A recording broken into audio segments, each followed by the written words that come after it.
Welcome to the Business Leadership Series, where we engage with leaders who are making an impact on their worlds and who want to share their knowledge and experience for your personal and professional growth.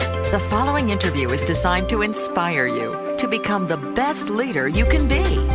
Your host, Derek Champagne, is the founder and CEO of The Artist Evolution, a full-service agency building successful brands, marketing tools, and campaigns, and also the author of the best-selling book, Don't Buy a Duck. And now, let's begin today's Leadership Series interview.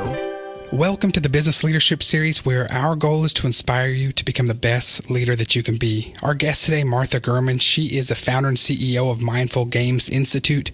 Martha, welcome to the program today. Thank you. I'm excited. I saw a lecture that you did, a TEDx lecture that you did talking about thriving and thriving beyond survival, and that caught our team's attention and my attention. So we wanted to have you on the program today and gain some insight from you. Sure. You have quite a background with consulting and with integrating business strategy, talent management, HR systems, just a very diverse background. Can you start a little bit, just tell us a little bit more even about your background and then kind of why you're in the role that you're in today? Well, like you said, I've had a lot of consulting background. Actually, I started in research. I have a master's degree in environmental science and a bachelor's in biology. Okay. So I did a lot of scientific research and figured out that I was more interested in people than data. And so I got into the training world, and I worked at a couple of small consulting companies, and then moved to corporate learning development and leadership development. Spent 9 years there in the corporate world, and that's where I did a lot of my own development and learned a lot, and it's where the basis of my company's platform, Thriving Beyond Survival, the model that I created, it came from that experience. I love the name and I love your message. Tell me what Thriving Beyond Survival, what's the story behind that? Well, it came about because I was in the corporate world and became a manager, and for a long time I enjoyed what I did, and then the department that we had got a new VP, and the VP was one of those toxic characters, and even though I liked what I did, I found that I was miserable because you just didn't know when the rug was going to get pulled out from under you. And so it got to the point where I got tired of being miserable. And I started to inquire on how can I pull myself out of this, because I wasn't ready to leave. I mean, I liked the experience I was getting. I liked what I got to do as the day-to-day, but I was tired of being miserable within the environment. And it's like one of those things where I got pieces of information, everything that I taught and learned when it came to leadership and management and how to emotional intelligence and appreciative inquiry. It all like swarmed, and all of a sudden it came out into this model that I was able to really distinguish what was happening to me while I was in that, and I call it survival mode. Where you're feeling stuck, the drama is high, you're anxious and worried. I mean, I was involved in that, and I found what was happening with my mindset when I was in that, and then also distinguish what was happening in my mindset those times when I was thriving, when I was feeling good in the flow, things were clicking, and once I distinguished that, I saw the choice that I had. And even though the situation didn't change, it actually started to get even crazier.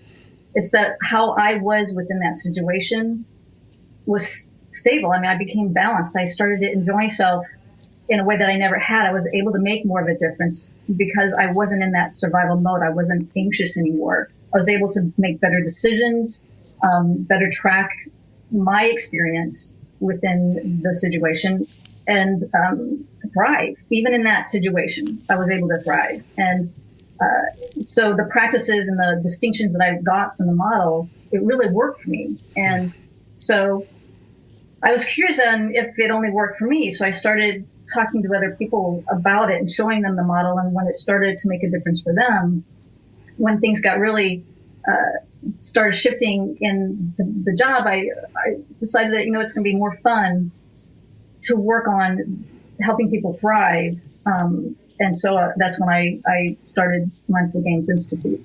That's incredible. What I find interesting about that, and many of us can relate. I mean, I've got friends right now that I've consulted and talked with because I've been in a similar situation. I handled mine differently. Mine actually, I remember at one point feeling panic attacks and feeling it was a job I loved and the kind of work I loved, but it was that kind of environment as well. And I ended up actually at an emergency room and remember the doctor at one point telling me, you're not sick, you don't like your job. I said, what do I do? And he said, you've got to make a change. And what I find interesting is that, and I did, but what I find interesting is that in the midst of it, you were able to recognize and do something about it, even before you made a change. Yeah. And that it made it easier and interesting because when I left, I was able to leave without any regret, without any resentment, without any bitterness. Even with all the changes and things that other people would say that's bad news. I didn't feel it that way because I was going towards what I wanted instead of trying to fight against an enemy. Right. And so again, it comes down to our own experience, and where we feel the stress is in our own experience and the way that we look at things. And we know this, we've heard it before, but it's hard to make that choice when you're in the midst and you feel like you're doing what you're supposed to do and you don't know what that the behavior we get in when we're in survival mode is counterproductive. And even though we feel like we're fighting the good fight, we're actually digging ourselves deeper in the misery. And it's getting out of that downward spiral that makes all the difference. And it's a mind shift. But you have to know that you have that choice. But once you do, it's so much, I'm having so much more fun in everything that I do because I'm able to stay and get back to that thriving mode where I think we're all designed to be. So you have a system that you use now and apply that you learn from that particular situation that you apply for yourself and that you help others with. Yes. I call it my Thriving Beyond Survival model. I use it all the time, every day, and it's simple, but it is profound, and it's what I base my book on too, Thriving Beyond Survival.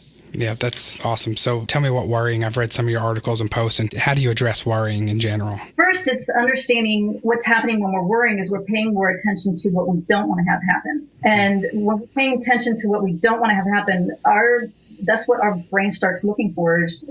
Our brain is really good for seeking out what we're looking for. And it also comes down to what we're believing is happening. And when we're worrying, we're believing more that what we don't want to have happen is going to happen than what we do want to have happen. And so we spend most of our time trying to prevent what we don't want to have happen or thinking about it. And then it gets us into that anxious mode, in survival mode, where we're looking for whatever the enemy is, who's keeping us from what we want.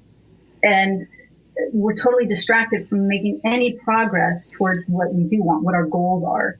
And so when I find myself in a worry mode, I use it as a signal of, okay, there's something here that I want, but I'm focusing more on what I don't want, and I'm afraid is not going to happen than on what I want. So how can I refocus on what it is that I want? How can I start taking actions towards that? And that helps to get me out of the worry. It's so easy for us to worry about sometimes it's the small things that bug us. And I'm guilty of this often. And as entrepreneurs, as business owners, we have, and all of us, we're juggling so many things, right? And a lot of decisions hitting us all the time. And it can be the small things sometimes I feel like derail me in the worrying. And I'm saying, this is such a small thing, the whole significance of my family and my life and our business and our team. So what are some other practical steps you can take when I'm worrying about something? What do I do? Well, the first thing is to not worried that you're worried, that it is a signal, that it's a signal that you're focusing on something that you're afraid of. There's a fear and a belief that what you don't have to happen is going to happen.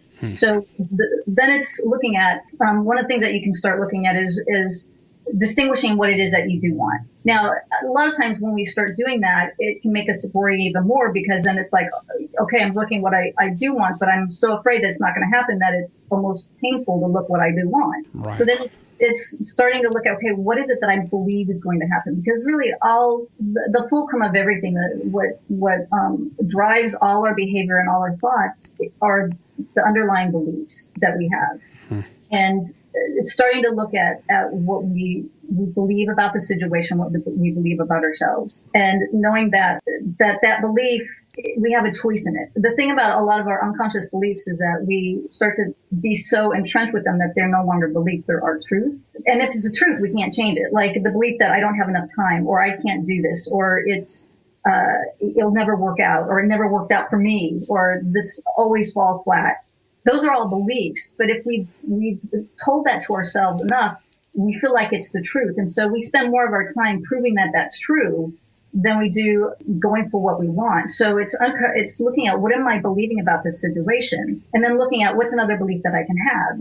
And the belief that somebody has no time, what will happen is they'll start looking for all the reasons why they don't have any time. I've had people come to me and talk for an hour about how much time they don't have. And I mean, you've experienced that. Absolutely.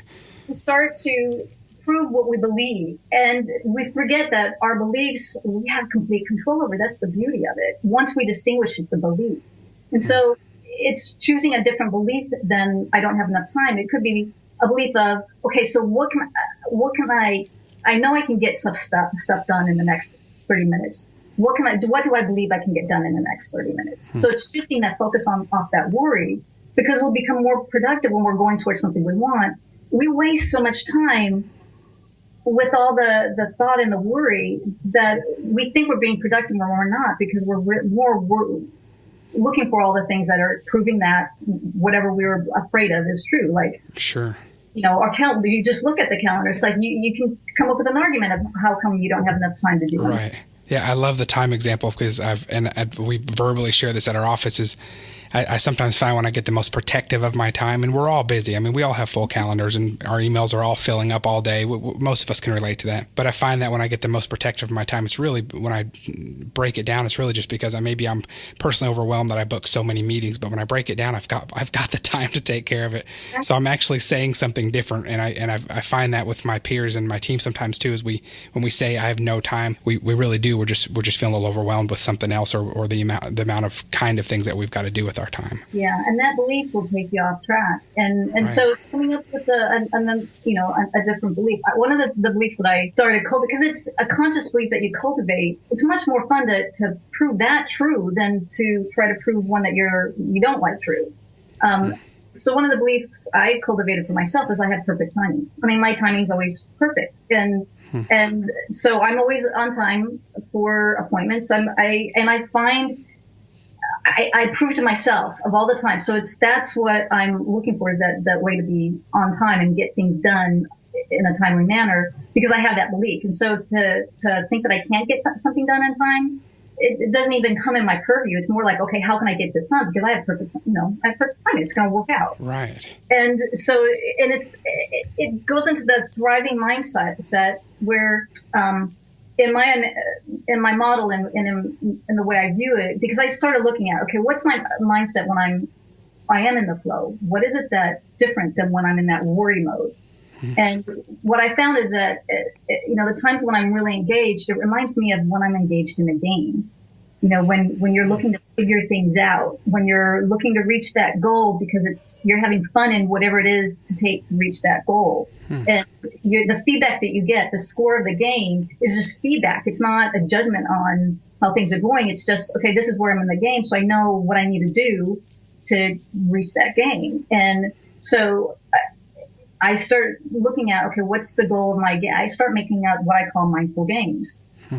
Games that I want to be in, that is going towards what I want, but also the figuring it out on how to get there becomes fun instead of stressful. Right. Because one of the things that an element of a game is obstacles, the rules of the game. And so in a game, we don't mind the obstacles. Really in life, we don't. It's when we think that the obstacles are proof of that we are failures, or that they're put there to keep us from what we want. Then we get into the survival mode. Right. And actually, the obstacles make the win and the accomplishments in a game, they make it actually more rewarding. And it lets you know what strategies you need to use and what skills you need to build. Right. And game designers have found that if the obstacles become too easy, people lose interest because they want something a little bit harder. And so, again, as human beings, we don't mind the obstacles.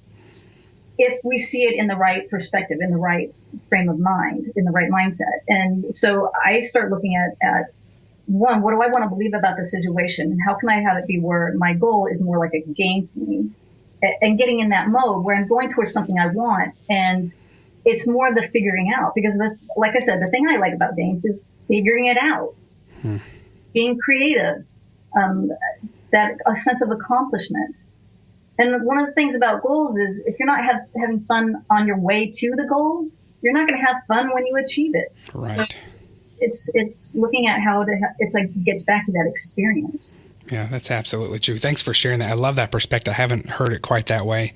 People that listen to this show that know me and that read up and know you, I'm a very positive person, so we don't always focus on being stressed and surviving, because we usually feel like we are beyond that, and so, but we like to put it all in perspective.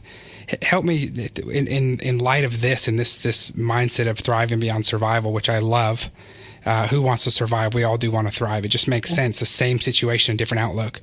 Exactly. So talk to me about actually reaching goals and having a vision and having accomplishments, and what kind of things do you do? What kind of things do you recommend to make sure that you do reach those goals, do have an action plan, and work towards that? Well, the thing about goals is having an action plan is good. But in our culture, in our society, we get so wrapped up in the action plan that it's about the actions, and we forget that what's driving the actions is not the goal. What's driving our actions are belief in the goal. So again, it's that belief that does the driving. So if we believe that what our goal is important, that it's meaningful, that it is desirable for us, that it has a purpose, it's going to make a difference, that even if I don't know how to do it, I'm going to find a way to do it. If those beliefs are aligned with my goal, the actions become a no-brainer, and the actions become, a path, and I can move and change my actions according to any feedback I get that says if I'm on track to my goal or not. Whereas a lot of people, they think they need to know the how before they can start movement. Well, the truth is you need to believe that you can get the goal. And then the movement, just you take whatever the logical step and adjust as you go. And so it's making sure that the goals that you have are goals that you want. A lot of times people come up with goals that they think they're supposed to want. And then they have to make themselves do it. And if you're having to make yourself do it, you got to really look, is it really a goal you want? Because the goals that you want, if you look at the ones that were important, even if it was intense, it was easy to get in action. You just did what you had to do. Right. And it's because everything your beliefs in was aligned. The belief that it had to be, that you were going to do it, that it was important were aligned. Whereas a lot of times if we have any beliefs that are not aligned with our goal, like that, okay, I should, but I'm not sure if I can really do this, or who am I to, create my own business, or, other people are successful, I don't know if I ever could. Those are beliefs that are not aligned with the goal. And our actions will always be in line with our beliefs, not with the goal that we chose. So that whole belief of I don't have enough time, our actions are going to be more consistent with not having enough time than it is about reaching whatever that achievement is that we wanted. So it's making sure that it's what you want, and then checking the beliefs that you have around it, and then adjusting those beliefs to make sure that they're, to have them be aligned with what it is that you want. And then the actions start pouring out. I mean, the action plan becomes easy. Right. Yeah, that makes sense. So tell me more about your book, Thriving Beyond Survival. Yeah, the book goes through the model. It outlines our behaviors when we're in survival mode, because once you hear what they are, it's really familiar. But a lot of times we don't think we have any choice. Some people think that worrying is productive. That if they're not worrying, it means that they're not really concerned with what their goal is. Really, it's a whole distraction that keeps you off track, because it's a belief that what you want to have happen, there's a bigger chance that it won't than that it will. Then it also, I talk about the and distinguish our mindset when we're in thriving mode. And so that we recognize it, so that we really do start to have a choice. Because once you're able to recognize where you're at, then you can choose if it's where you want to stay or not. And then I also have, there's 5 strategies I have that are very simple, but they're effective in, if you find yourself in survival mode, if you're in where, you're worried, you're anxious, you're feeling stuck, any negative emotion is an indicator that you're in that survival mode. If you're frustrated, angry, if you find yourself there, the mindful game becomes, okay, how can I get back to thriving? Because thriving is where we have our best mind working for us, our full capacity. It's where we can be creative and productive and see all our options. Where when we're in survival mode, we really have 2 options, and that's either to run or to fight. Right. That makes a lot of sense. We talk about Maslow's hierarchy of need often, and operating from the bottom or the top of the pyramid, and how you make decisions differently. Mm-hmm. And when we're thriving, we make so much better decisions. When we're worried, we won't be making decisions that are beneficial to ourselves. So once we know that we've got a choice, though, we can start choosing. And that's what I find is I choose. I want to be in thriving mode. So I want to find myself there. And so the game becomes spending more time in thriving and less time in survival. And there's the strategies go through how to get from survival when you find yourself there and to thriving. Then there's a strategy on how to stay in thriving longer, because we don't want to get rid of survival mode. I mean, it's an indicator of something's off track. It's our alert, our warning system. It's just we've spent so much time there that we think that it's normal. We think drama, that if you're not fighting against an enemy and if you're not in drama, that you're not really living, that you must be in this fairy, land. But why is that any more or less valid than being in thriving? It's only we've spent more time there, and most of our models are more about survival. Win-lose, it's a survival mode model. Villain, victim, hero, that's a survival mode model. It's not a fighting model. And so we're trained to survive, though, like I said, we're not designed. Our bodies are not meant to spend more than 20 minutes a week, but we tend to spend 24/7. Right. If I'm anxious or worried or, something, and to the point where it does feel like it's normal, but we're not at our best. No, and it really does rob us of joy. And just when you think about how when you feel fulfilled and you feel like you're thriving, and it's just you're able to give your best to others, you're able to do better work, you're able to be more creative, you have more fulfillment, and you're a better you for those around you too. I think you're robbing yourself and others when you spend too much time in that. But I like that you don't rule, that you're allowed to worry and you're allowed to have that survivor mentality, but it just has its place within this model, and you know where it fits and then what to do about it. Yeah, and you got a choice, and because the worst thing is to get frustrated because you're frustrated. It just keeps you frustrated, and so it allows you to. I don't know. It's allowed me to spend more time in thriving, and it's easier. It takes more effort to worry than it does to create. It takes more effort to be in survival mode. Yeah. To be disengaged. It takes more effort to be disengaged. So Martha, thank you so much for being our guest today. Where can we find your book? You can find it on Amazon.com. Amazon.com. That's Thriving Beyond Survival. We really appreciate you being our guest. What's coming up next for you? Anything exciting on the horizon? Really have a big conference that I'm going to do in 2017, be a guest speaker at, so I'm really looking forward to that. I know that you do speak at different conferences. If somebody wants to learn more about you and more about that kind of opportunity, where can they go? They can go to my website at mindfulgamesinstitute.com. Okay. Or Facebook. I have a Mindful Games Institute page, or my author page, Thriving Beyond Survival website.